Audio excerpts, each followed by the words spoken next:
시편 58편 6절에서 9절까지입니다.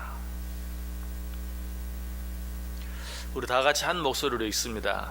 하나님이여 그들의 입에서 이를 꺾으소서.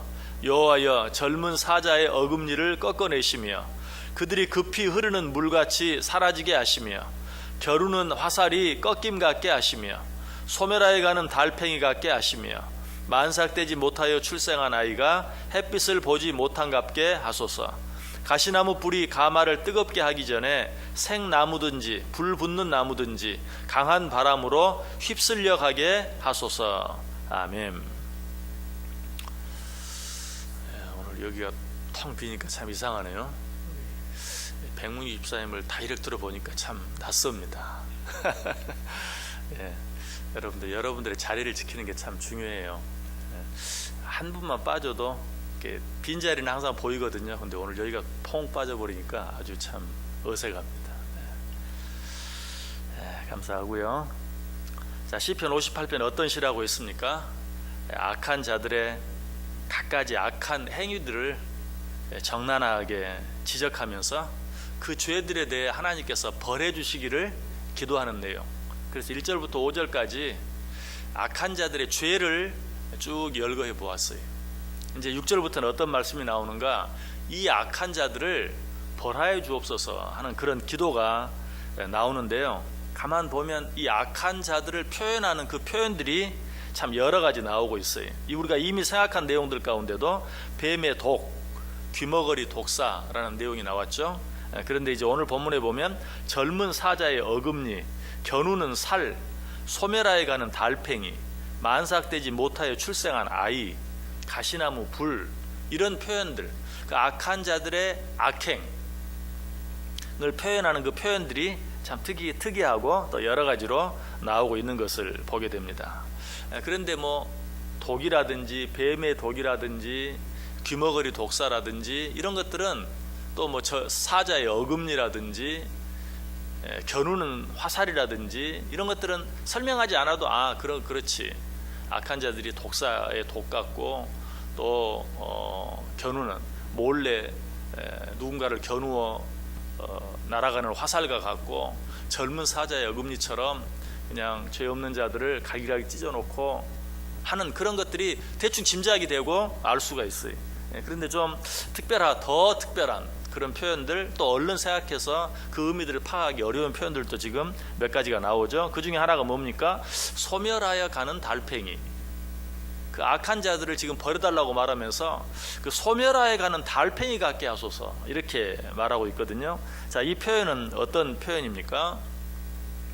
달팽이는 어떻게 다니죠? 달팽이는 자기 집을 끌고 다녀요. 그렇죠?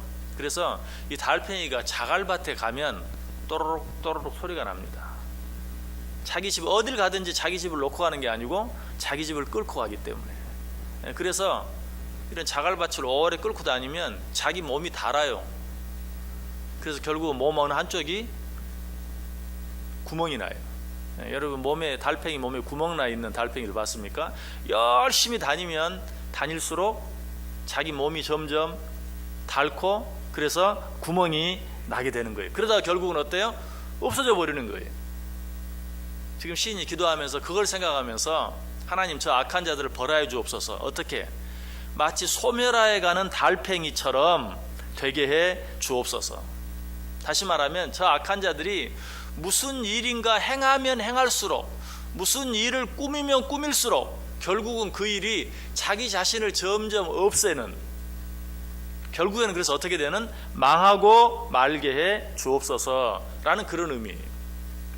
그래서 이 구절을 쉬운 성경으로 보면 실제로 이렇게 번역하고 있어요. 그들이 움직일 때 몸이 녹아 없어지는 달팽이 같게 해 주소서.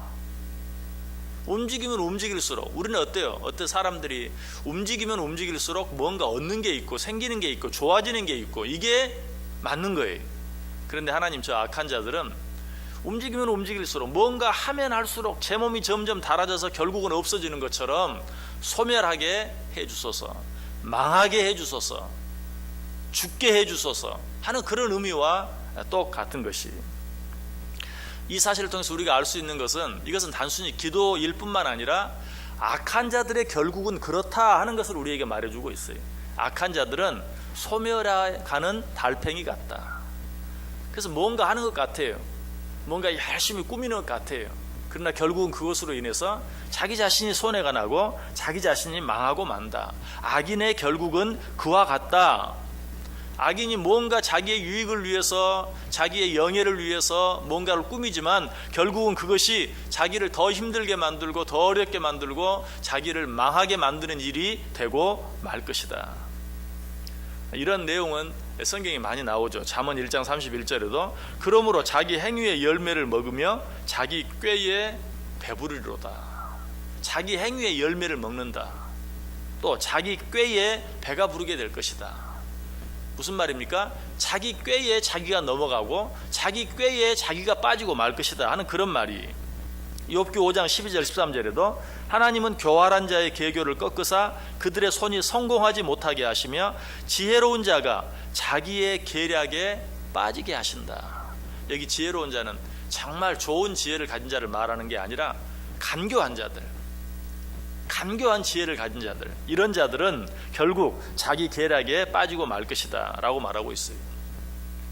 그래서 사도 바울이 하나님의 별명을 하나 지었죠. 그 별명은 무엇이냐면 악한 자들로 하여금 자기 꾀에 빠지게 하시는 분. 고린도전서 3장 19절에서 말해요. 이 세상 지혜는 하나님께 어리석은 것이니 기록된 바 하나님은 지혜 있는 자들로 하여금 자기 꾀에 빠지게 하시느니라. 하나님의 별명을 아예 그렇게 지었어요. 악한 자들로 하여금 자기 꾀에 빠지게 하시느니 이분이 하나님이다. 그래서 우리가 여러 번 생각해 보았던 에스더서에 나오는 하만. 하만은 어때요? 모르드게를 죽이기 위해서, 모르드게를 달기 위해서 자기 집 뒤에 높은 장대를 세웠죠. 결국은 그 장대에 누가 달렸어요? 자기 자신이 달렸어요. 악한 자들이 하는 일이 다 그렇다는 것이. 누군가를 괴롭게 하기 위해서, 죽이기 위해서, 망하게 하기 위해서 뭔가 꾀하지만 결국은 자기 자신이 그 일을 당하고 마는. 다윗을 배반한 아히도벨, 그도 다윗을 배반하고 자기 아버지를 반역한 아들 압살롬에게 붙었죠. 왜? 더 잘 돼보기 위해서. 자기 나름대로 다윗은 지는 해고 압살롬은 뜨는 해라고 생각하고 다윗을 버리고 압살롬에게 붙은 거예요. 그러나 결과는 어떠했습니까? 사무엘하 17장 23절에 아히도벨이 자기 계략이 시행되지 못함을 보고 나귀 위에 안장을 지우고 일어나 고향으로 돌아가 자기 집에 이르러 집을 정리하고 스스로 목매어 죽음에 그의 조상의 묘에 장사되었다. 결국은 어때요? 더 잘 되어 보려고 다윗을 배반하고 압살롬이 붙었지만 결국은 스스로 목매어 죽고 마는, 자기 계략이 시행되지 못함을 보고 결국 자기 계략에 자기가 빠지고 만 것을 보게 돼요. 실제로 있었던 일이 벨기에 앤트워프라는 곳에서 도둑질을 하다가 들켜서 주인이 경찰에 신고를 하고 경찰이 쫓아오고, 그래서 도둑질을 하던 도둑이 도망을 갑니다. 도망을 가는데 보니까 앞에 3m나 되는 담이 있어요. 근데 얼마나 재주가 좋던지 정말 그 3m가 되는 담을 간신히 어떻게 해서 뛰어넘었어요. 그리고는 누가 이 3m 담을 뛰어넘게 오겠는가 하고 이제는 좀 안심하고 손을 툭툭 털고 보니까 감옥 안이, 감옥 담장을 넘어 들어가서 감옥 안으로 들어간 거예요. 악한 자들이 하는 일이 그렇다는 것이, 남들이 하지 못하는 일을 하는 것 같고 굉장한 일을 하는 것 같고 뭔가 정말 꾀를 쓰는 것 같지만 결국은 그 꾀에 자기가 넘어지고 자기가 빠지고 만다라는 것이. 이런 일들을 보면서 시편 기자는 이렇게 말합니다. 시편 7편 15절 16절에 그가 웅덩이를 파 만들며 제가 만든 함정에 빠졌도다. 그의 재앙은 자기 머리로 돌아가고 그의 포악은 자기 정수리에 내리리로다. 악한 자들이 꾀하는 모든 일들은 결국 자기에게 돌아가고 말 것이다. 시인은 이 사실을 생각하면서 오늘 어떻게 악한 자들로 하여금 소멸하여 가는 달팽이 같게 하소서. 자, 표현은 다르지만 이런 표현들은 시편에 많이 나와요. 시편 5편 10절에 하나님이여 그들을 정죄하사 자기 꾀에 빠지게 하시고 그 많은 허물로 말미암아 그들을 쫓아내소서. 그들이 주를 배역함이니이다. 시편 10편 2절에도 악한 자가 교만하여 가련한 자를 심히 압박하오니 그들이 자기가 베푼 꾀에 빠지게 하소서. 여러분, 악한 자들이 자기 꾀에 빠지는 것은 하나님의 뜻으로 마치 자연 법칙과 같은 것이. 그러므로 악한 자들이 득세하고 그것으로 인하여 심지어 때로는 그 악한 자들로 말미암아 나 자신이 고통을 당하고 괴로움을 당할 때 염려하지 마세요. 무엇보다 그것 때문에 두려워하지 마세요. 악한 자들은 성경이 뭐라고 말하죠? 바람에 나는 겨와 같다. 어느 순간에 불려가 버리고 없어지고 말아요. 정말 지난 여름이 얼마나 더웠습니까? 그러나 때가 되니까 더위가 가고 아유, 왜 이렇게 올해는 갑자기 추워지지? 라고 느낄 만큼 또 추위가 와요. 이게 자연 법칙이잖아요. 악한 자들이 자기 꾀에 빠지는 것, 악한 자들이 소멸해 가는 것, 이것은 일종의 자연 법칙과 같은 너무나도 분명한 하나님의 뜻이다. 그러므로 그런 일들 앞에서 두려워하지 말라.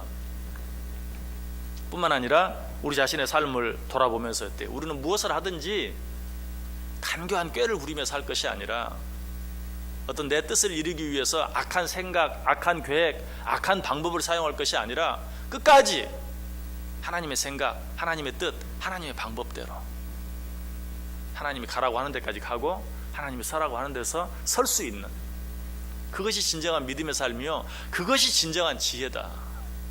그렇지 아니한 것은 제 아무리 지혜롭게 보이는 것 같아도 악한 꾀, 간교한 꾀에 불과하고 그것은 결국 자기 자신의 머리로 돌아올 수밖에 없다. 오늘 하루 어떻게 살기를 원하십니까? 좀 아둔해 보이고 좀 미련해 보이고 좀 느려 보이더라도 하나님의 방법대로, 하나님의 뜻대로, 하나님이 원하시는 대로, 하나님이 가라고 하는 데까지 가고 하나님이 서라고 하는 데까지 설 수 있는 믿음의 삶을 살아갈 수 있는 여러분 모두가 되시기를 주님의 이름으로 간절히 축원합니다.